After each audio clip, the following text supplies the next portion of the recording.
Learning for action across health systems means two quite simple things. It means learning lessons from other health systems, from the successes and the failures that they've gone through, and it's putting those lessons into practice in your own country.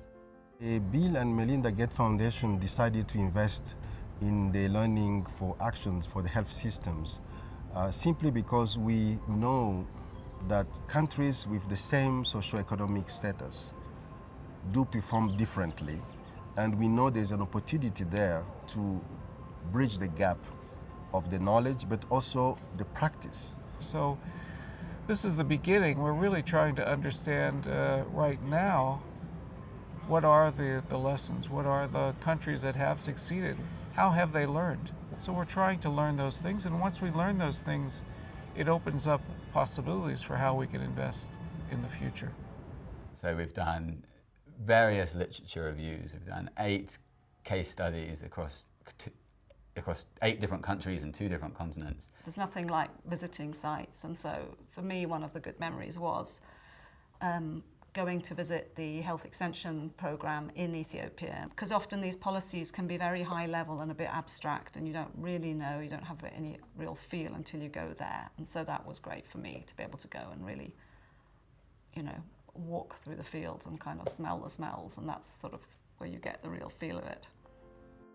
In November 2017, Oxford Policy Management and the Bill and Melinda Gates Foundation convened a meeting of international experts in Kigali, Rwanda. These experts came from across Africa and were selected for their knowledge of policy and learning processes. Nobody starts a process of review of innovation by thinking that they're going to share. A lot of the time sharing comes as an afterthought. And what is most important, I think, is to actually make sharing of information and knowledge an integral part of knowledge development and innovation. So it's not often that you get an opportunity to really look at what is needed to make ideas flow better across the world. I mean, it's a really high-level question.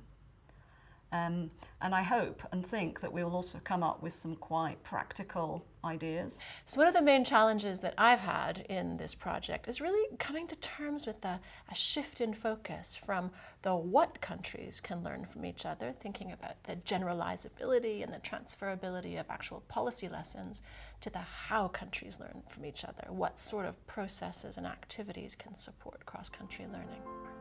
Experts at the Kigali meeting made a number of observations at the overarching strategic level. Many experts highlighted the opportunities, but also the constraints, of using the internet to learn from other countries. There's all sorts of sort of political economy constraints as to why these things don't happen. And some of them are technical. We know that some countries just don't have good access to internet. Such a world of knowledge is available out there, but if you don't have electricity, or if you don't have access to that, it's going to be pretty hard, isn't it? Experts also referred to the challenge posed by language and communications. I'm going to speak in English. Je dirais peut-être la première difficulté, c'est le problème de langue. Dans ces pays, il y en a qui sont anglophones, il y en a qui sont francophones, il y en a qui sont lusophones. And some referred to the role that culture or context played in lesson learning, an area that includes themes such as leadership, governance, and protective ownership of information. I think one of the most challenging is information sharing across the continent, because there can be political economic differences within the countries. Contexts are different, and what we have to do is to actually, look at the context in which knowledge is developed and try, first of all, to generalize what has been done, and where the contexts are similar, to actually then be a bit more particular on the successes that have been achieved. The decision to want to learn or not want to learn can be sometimes very complex. Do I like my neighboring country? Do we have problems with them? Are we politically on the same plane?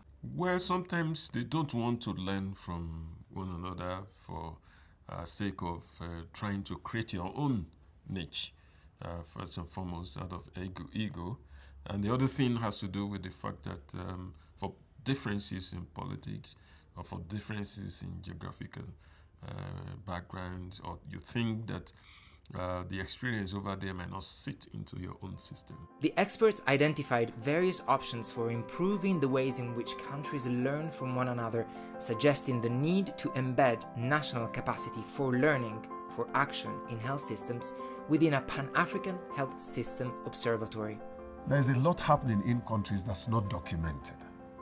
If we can find a way of documenting the various experiences in the countries, then just sharing this information between countries will be useful. The intent is really to help provide a platform which will provide support to countries and enable countries to actively exchange and continuously exchange the experiences in health reform, and also provide selected technical assistance to countries that needs to do reforms. Leadership realizes this is the time to reform, this is the time to change. This is a great moment of opportunity for country health systems to learn from each other. There's such a lot of momentum for health system change.